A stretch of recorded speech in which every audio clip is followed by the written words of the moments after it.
I'm kind of stuck here. This might be a good campground. The cops won't bother me.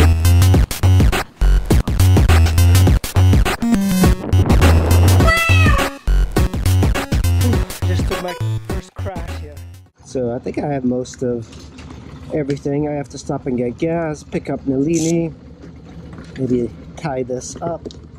I got my motorcycle pants here. 900 to get the free Get Upside app. A quick ride on the highway gets me there on Route 66 to Haymarket. Haymarket is a really good place to start meeting up with group rides to head to Virginia and West Virginia.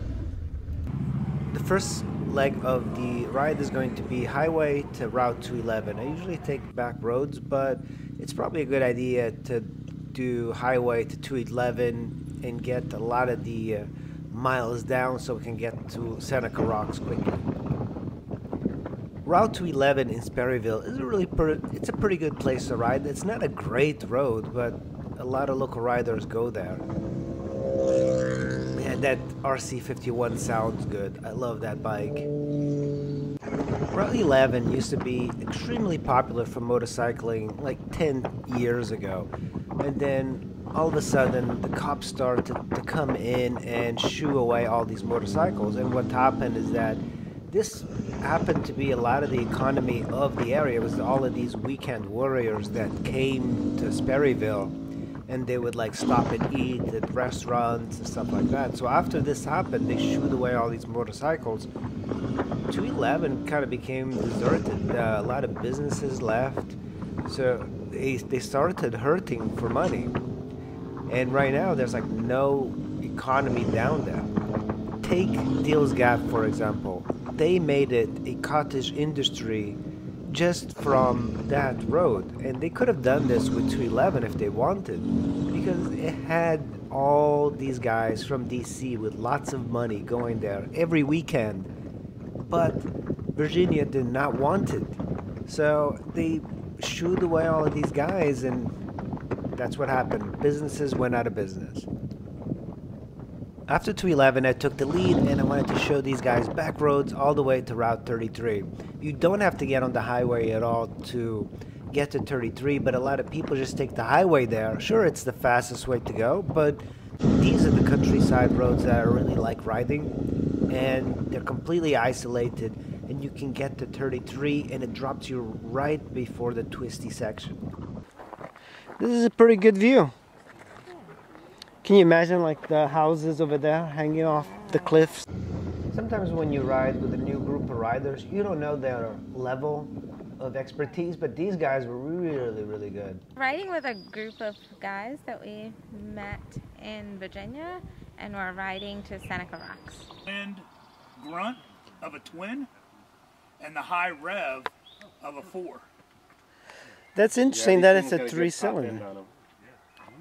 I mean, I've only had it to 140. I had it. There you go, dude. Yeah. Like, because these are what, like $8 grand, $9 grand? Yeah, they're cheap and a 1,000 RR, but the price for a used 1,000 RR and insurance is more than this. Oh yeah, once you cross that 1,000.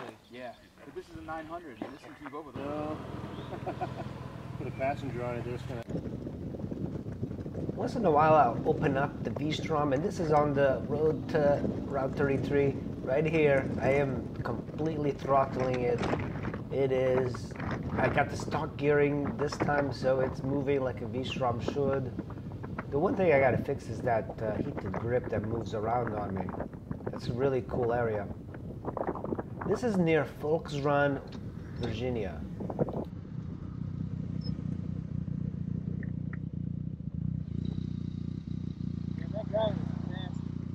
I hit like 105. Yeah? Yeah. Kilometers. Let's switch this thing over somehow. Here we are in Orkney Springs, and we are going to make a left. This is a very hidden road to make a left at. It's like people really don't see it, but this is a nice getaway for a lot of people. It's some sort of like camp or something. A bunch of like nudists or something. One thing I should mention that I'm riding this V-Strom with a dark side tire and a passenger. So, you know, it is a little bit more difficult. This is why I'm riding a little bit slower.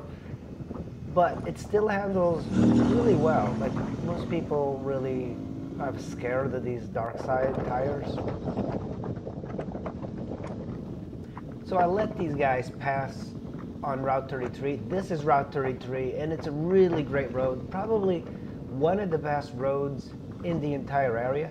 You have to watch out for this first few turns, this left turn, and there's a turn coming up ahead that's extremely dangerous that I've had dozens of guys crash there. This turn right here, it's very deceiving because it keeps turning, and I've had so many people crash there. I've had to come and get guys' bikes here constantly. But look at this road.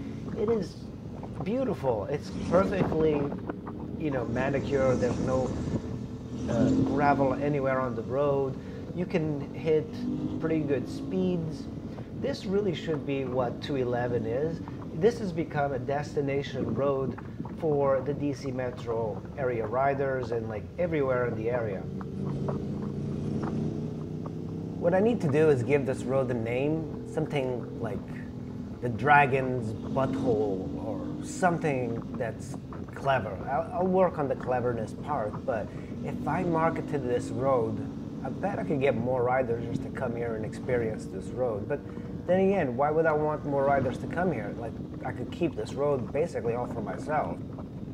The dark side tire really handles really well on these roads because these roads they have sweeping sort of turns, and it's really easy to turn. The only time I have a little bit of trouble with the dark side tire is like with off camber and very tight, you know, cornering.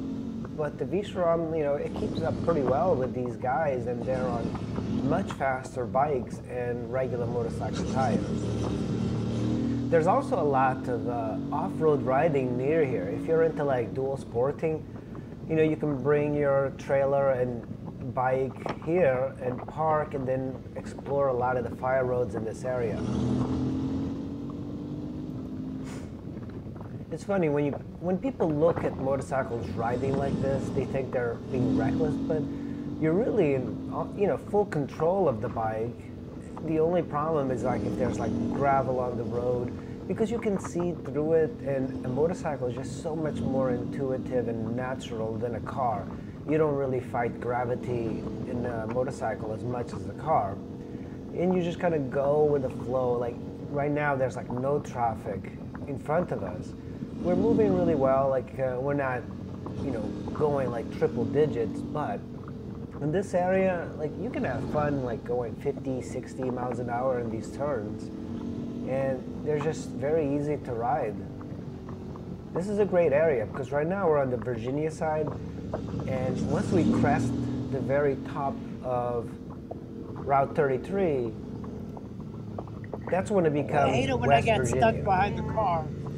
It ruins the entire flow. You think to watch that guy in the black? Yeah, Like making turns? yeah, hanging off the bike, right? He hangs off the bike. Yeah. Is that what you're supposed to do? If you want to go faster, I don't really care.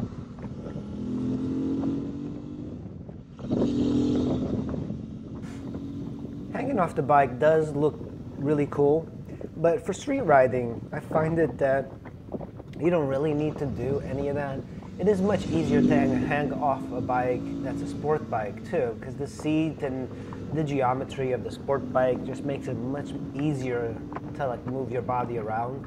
But even on a sport bike, I never really hang off the bike.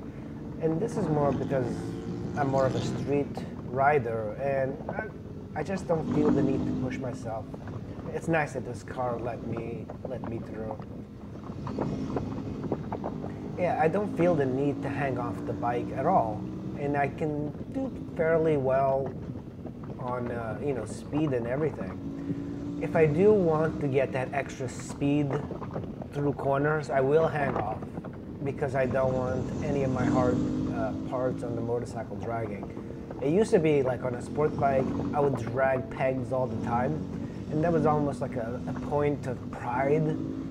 And I realized that's rather stupid. I don't want to be dragging hard parts, you know.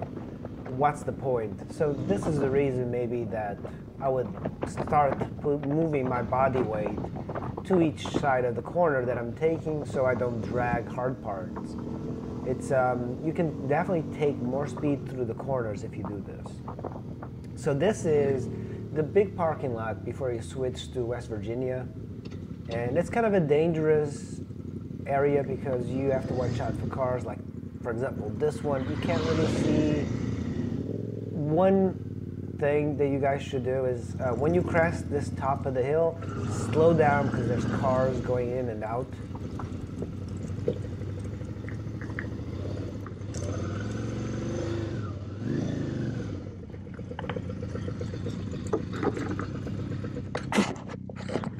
All right, let's take a little break. Man, that was fun. This is a really good scenic place to stop and take a little bit of break before you go down the mountain. Remember, going down the mountain is a little bit more difficult. So, or at least for me, it's a little bit more difficult, but not much. It's Shove it in. This was cool seeing the I wanted more like fat a bike BMX coming tread up on the mountain. More urban This guy style. obviously in good shape. He's got hit the level effort to ride the bike. That's a beefy rim. Yeah, it's 80. All right, we're off going down the mountain on Route 33, and I am the last person in the group, and I'm fine with that. I'm in the slow poke. Remember, take it easy in these mountains because it's very difficult riding. Like if you have not ridden twisty roads, this is pretty technical. Route 33 is a very technical road, and if you're a beginner, you shouldn't be pushing yourself. You shouldn't be pushing yourself regardless, even if you're experienced, but generally experienced riders can carry a whole lot more speed, and beginning riders, when they watch advanced riders going really fast, they assume they can go at that speed, that's their safe speed, but it's really not. And it has to do with like comfort level. If you see an advanced rider going faster, let them go ahead of you and just do not try to keep up. That's the worst thing you can do as a beginning rider, is just trying to keep up with a speed you are not used to. You know, I do like being behind this RC51. The guy has really good technique, and you can see him hanging off the bike. When you hang off the bike in a sport bike, it always looks so much cooler. And when he gets on the gas, you can hear it. Like that bike really is, it's got a really great tone. And that's one of the reasons I've always wanted an RC51. But, you know, I know a little bit about them. I've never ridden an RC51. I wish I could ride one. But they have about 100-mile range per tank. They get really bad gas mileage.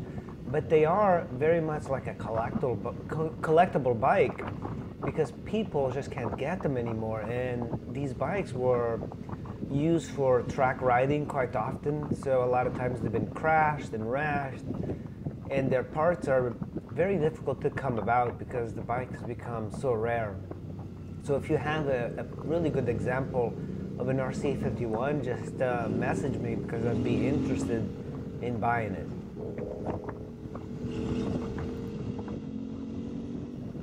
The twisty section of Route 33 does end after you crest the top of the hill. It's not as intense as coming up, but it's a little bit more scenic. Look at the mountains in the back. Like, this is something that you might see in California.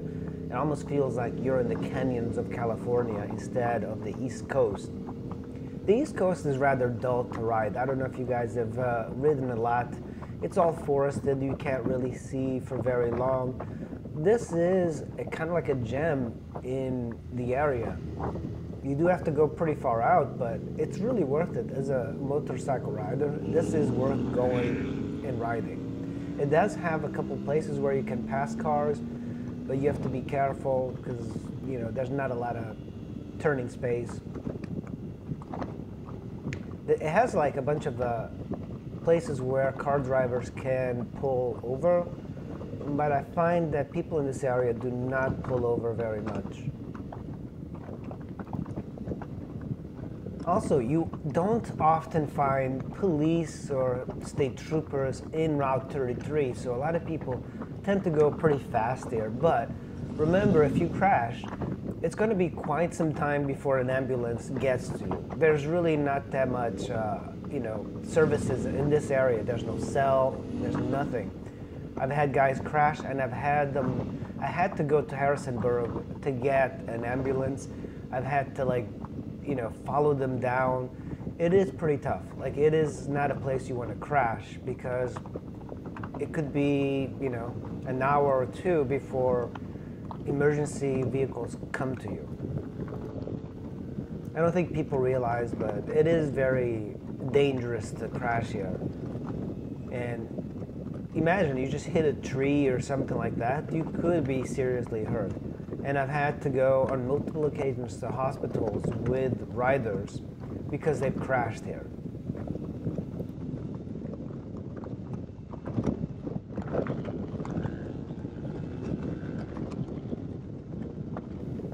If there is police, the police is going to be closer towards the town, and you're getting to the town when the road gets straight like this, and eventually you start seeing a little bit more traffic and houses. That's when you need to slow down. After the twisty section of Route 33, you can make a right here, or you can make a left. A left goes to Sugar Grove. It's a really great area, and it meets with 250. If you make a right, it's all of these sweeping sort of turns that lead to Seneca Rocks and some other cool places. This guy on a cruiser, he was really hanging off. It's really cool to see. He was wearing a t-shirt, so he looked like the Michelin Man riding, but guy was doing pretty well. These are primarily the roads. You can really go fast here. I've ridden with guys that hit 150 miles an hour, 180 miles an hour on these roads. There is a lot more police presence here, and I have gotten stopped by state troopers here, so just be aware. It's generally they're pretty cool about you speeding, because I think they realize that a lot of the economy in this area comes from motorcycles, and so they tend to be a little bit nicer. This is one of my favorite roads. It's called Smoke Hole. Smoke Hole, I think you can start at a 220, and then it goes back to where Seneca Rocks is, and just make a left at Seneca Rocks. But it is a very tight road, and not a lot of guys on sport bikes like it. This would be the perfect road to do on a supermoto with some suspension. The DL650 is more of a road bike, but it's got some really decent suspension for this sort of stuff. And it seems like the dark side tire really gives you a little bit more stability. But it's a very tight road.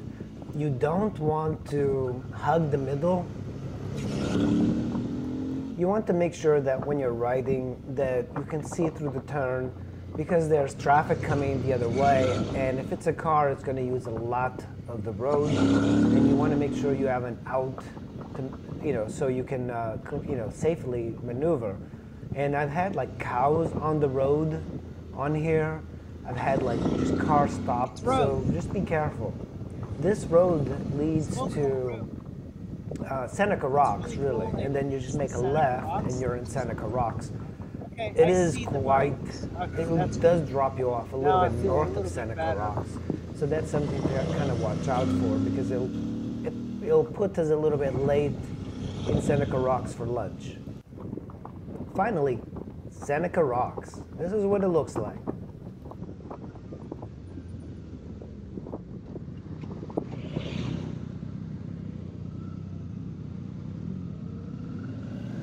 I do like coming to Seneca Rocks because it's such an awesome place, and there's like tons of motorcycles around, and it takes a while to get here, so you know that these guys are just as tired as you are. This is a destination to definitely come for motorcycles in the area. Well, I know, I'm pretty empty too.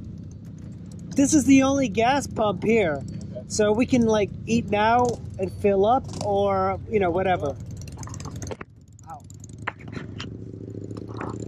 You want to get out?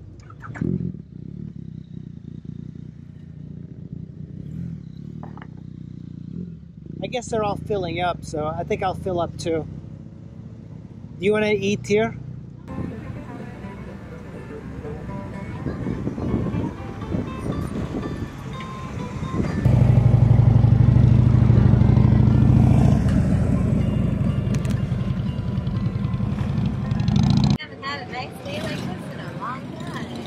$13 on my bike. I had to leave it there for a minute and then it eventually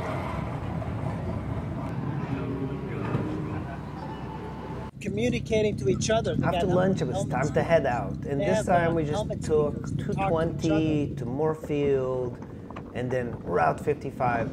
Really good time. We're coming up on Petersburg, Virginia, and I took these guys on Smoke Hole. I think they liked it, except they don't really have very good bikes for riding Smoke Hole because it's so rough and like very narrow, so it's a little bit dangerous. It helps to have a supermoto for doing Smoke Hole Road, but they did it really well. They're really good riders, and the RC51 is surprisingly nimble, even in these very tight turns. The bike is not known for that sort of thing. All right, guys, I hope you enjoyed this Route 33 video and Smoke Hole Road ride. I'll see you on the next one. Girl rider.